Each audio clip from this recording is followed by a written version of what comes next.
Welcome to part 2 of the program, Early Recognition and Management of Sepsis Patients in Extended Care Facilities.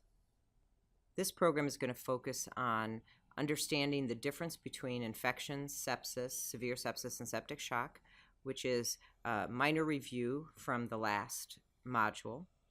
We'll also review the screening process for early identification of sepsis, and then discuss the initial treatment for patients with severe sepsis. As we talked about in the prior learning module, severe sepsis sits on a continuum beginning with an infection, and when I have a systemic response to the infection with two or more SIRS, then I have sepsis. If I get organ dysfunction in an organ system distant from the infection, and I have an infection in 2 or more SIRS, now I have severe sepsis. If I have hypotension that's sustained after a fluid bolus, or my lactate is greater than or equal to 4, then I have septic shock. So again, in review, sepsis is on a continuum beginning with an infection. Anyone can advance beyond the infection to sepsis, which is an infection plus 2 or more SIRS, or to severe sepsis, which is infection plus 2 or more SIRS plus new organ dysfunction, or to septic shock, severe sepsis with a lactate greater than or equal to 4, or continued hypotension after the initial fluid bolus. The cornerstones in managing with multiple disciplines, managing severe sepsis is first focusing on prevention, and we'll have prevention strategies for common infections in other modules.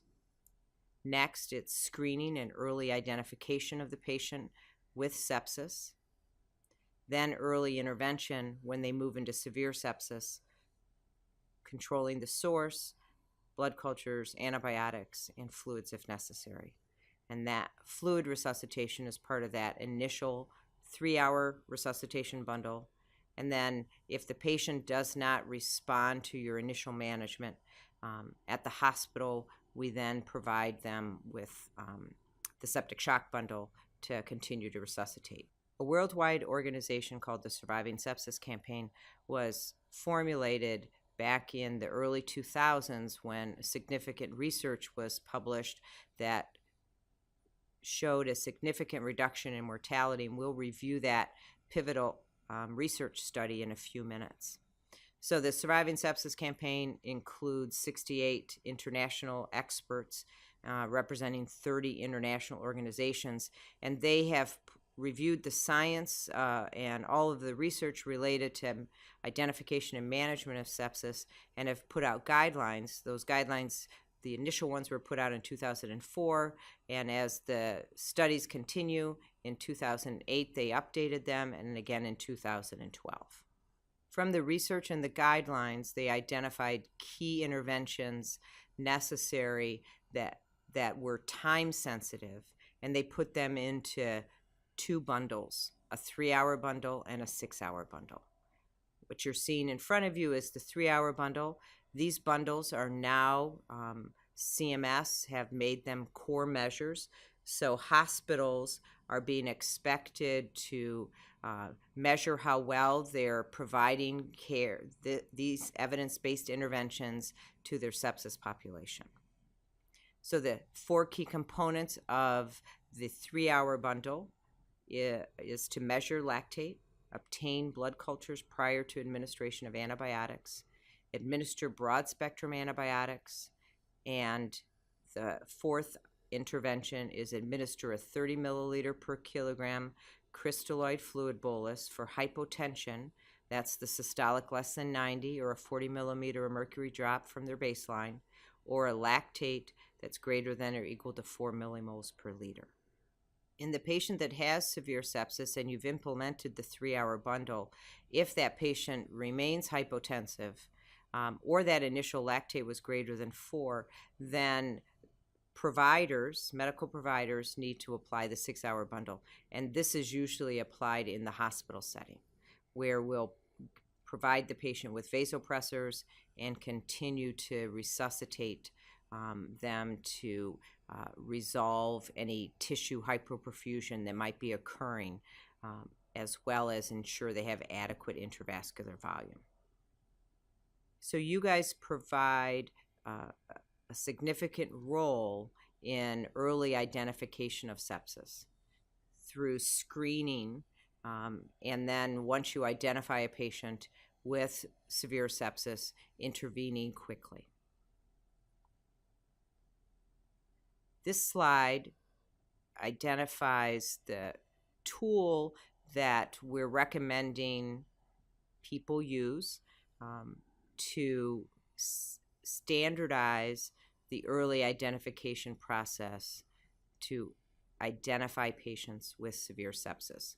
We're going to break this tool down into its component parts, and you might not have this tool looking in this exact format if you're on a computerized system. Your facility might place it on the computer, but the component parts will be the same. Screening to identify patients with sepsis should occur upon admission daily, even as often as once a shift, as well as with condition change or if you have a stop and watch alert. The first step of the screening process is to answer the question, does this patient have a known or suspected infection? If the patient doesn't have a known or suspected infection, you answer no, and you're done with the screening process.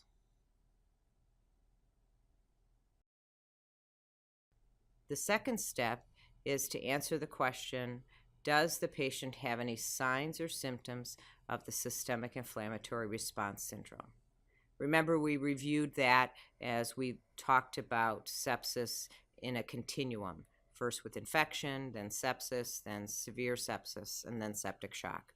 So you're going to look to see if you have that temperature greater than 38 or less than 36, that heart rate greater than 90, respiratory rate greater than 20.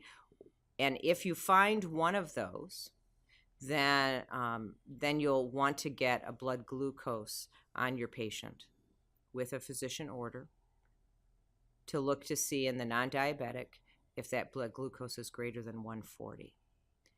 If you have no other SIRS, then there's no reason to get the blood glucose at that time. So if you've checked 2 or more, then you need to move on to look to see if your patient has organ dysfunction. So if in this section I've checked 2 SIRS, and the section before I've answered yes to the question that they have an infection, now my patient is in sepsis, and I need to look to see if they are in severe sepsis. We'll want to look for organ dysfunction, and so it'll be important at this time to monitor that resident's intake and output, and also obtain an order for lactic acid. So the third part of the screening process is to look to see if there's any new organ dysfunction in an organ system distant from the infection. So you can see here, each of those criteria are listed out, and you're going to answer yes or no to them. If I check any one of these, and it's not, and then it's different from their baseline, and it's not, it's in an organ system distant from the infection, then I have new organ dysfunction related to this sepsis and this infection, and I need to now notify the physician and move on to the next part of this screening process, which is using the SBAR to notify the physician. So if the patient screens positive for severe sepsis, then I need to call the physician and let them know, using the SBAR Framework, that the resident is screened positive for severe sepsis, what SIRS they had, where their infection is, and which organ system is dysfunctioning. Other assessment items that I've done, the vital signs, the pulse ox, and any other additional information. And then ask the physician for orders for 2 sets of blood cultures, a CBC, a lactic acid if it hasn't been done yet, and IV antibiotics if they're not already on IV antibiotics. And if the patient is hypotensive with a systolic blood pressure less than 90 or a 40 millimeter of mercury drop from their baseline, get an order for a fluid bolus of 30 milliliters per kilogram over an hour. And then discuss with the physician that you will call them back if the resident's hypotension has not resolved, because that patient most likely would then need to go to the hospital. It's important that every provider and every member of your staff that interact with your patients can recognize sepsis. And so the assistive staff, your CNAs, will be educated as well, and they use the stop and watch program. And so if a patient has any change in condition, so stop and watch, they seem different than usual, they need more help, they have new or more pain, they're not eating well, they drank less, any of these criteria, they will be telling the nursing staff that we have a notification that the patient has triggered the stop and watch, and the nursing staff then should, as part of their interventions, screen that patient for severe sepsis. Screening tool, and it's part of a whole screening process, and so this slide is just depicting that in a flow chart format versus a paper 1, 2, 3 format. So you can see up here at the top, you're looking for signs of infection. If I have signs of infection, I'm looking for SIRS. If I have 2 or more SIRS, then I put the patient on intake and output and get a lactate. Then I'm looking for organ dysfunction. If I have an organ dysfunction, then I institute my SBAR, and if I have to give fluid, if my systolic is less than 90, how does the patient look after that? If they're still less than 90, calling the doctor to get that patient to a higher level of care. So this 3-hour bundle, each of the components are evidence-based, and it's important to understand some of the evidence behind each of those components. So let's review that now. Antibiotics are part of the guidelines and very important to provide these patients with broad-spectrum antibiotics. And the literature tells us to administer them as fast as we can, so to not delay. Even though we have 3 hours according to the bundle to provide them, we know that it is more helpful for the patient to get those antibiotics hung as quickly as possible. In this study, it describes the importance of hanging those antibiotics in a rapid fashion. In a patient with severe sepsis or septic shock, every hour you delay from hanging those initial broad-spectrum antibiotics decreases that patient's survival by 7.6% per hour. So very important to hang those antibiotics quickly. Get those orders quickly and hang them quickly. The majority of the 3-hour and 6-hour bundle are based on this pivotal research study called Early Goal-Directed Therapy that was done here in Michigan at Henry Ford Hospital, where they brought the critical care area down to the ER and early identified patients with severe sepsis, and then provided them with standardized treatment that we see in the 3 and 6-hour bundle. So that early goal-directed therapy interventions are on the left, and then they compared it with standard therapy. And what they found was a significant reduction in mortality. So you can see on this slide, standard therapy mortality was about 49.2%, when patients that had an early identification and evidence-based, specific, time-sensitive interventions, the mortality was down to 33%. So this study was published in 2001. Since then, we've continued to learn, and there are many hospitals that have gotten their mortality to under 20% in the septic shock population. So the sepsis guidelines tell us that we need to give fluid, and we need to give a fairly large amount of fluid initially in patients that are hypotensive or have a lactate greater than or equal to 4. That fluid should be crystalloid, and you can use albumin, but crystalloid is easier and cheaper and actually recommended as a first-line resuscitation. With all the information that I've provided, we'd like to walk through a case study. So hopefully you'll have the availability of your screening tool, whatever your organization is using, and we want you to take it out right now and screen this patient. So it's an 88-year-old that's 51.6 kilograms, and she is going to end up going to the ER. She has a history of CAD, COPD, dementia, Alzheimer's disease, depression, and SVT. Her chief complaint is rib pain, chest congestion, and shortness of breath. She's awake and alert and orientated, slightly combative, but she has a history of combative behavior. If you look at your screening tool, how would you answer each of those questions? Knowing that she's complaining of shortness of breath and she has chest congestion, would you believe she had a known or suspected infection? Probably a suspected infection. So I would answer yes in that first section. Then moving down to the second section, I'm going to look at the vital signs here and look to see if this patient has SIRS. So do they have 2 or more SIRS? So our SIRS are temperature, respiratory rate, heart rate, and white blood cell count. Well, right now, from what I've taken on her vital signs, I can tell that she has 3 out of the 4 SIRS.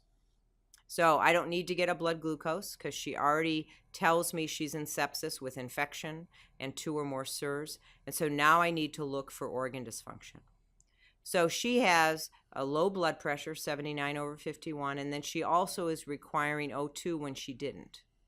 But if you recall, the organ dysfunction has to be in an organ system distant from the infection. And if we think the infection is in her lungs, then the needing O2 is not an organ dysfunction distant from where the infection is. But her cardiovascular system is dysfunctioning. She has a low blood pressure. So she screens positive for severe sepsis. What are you going to do?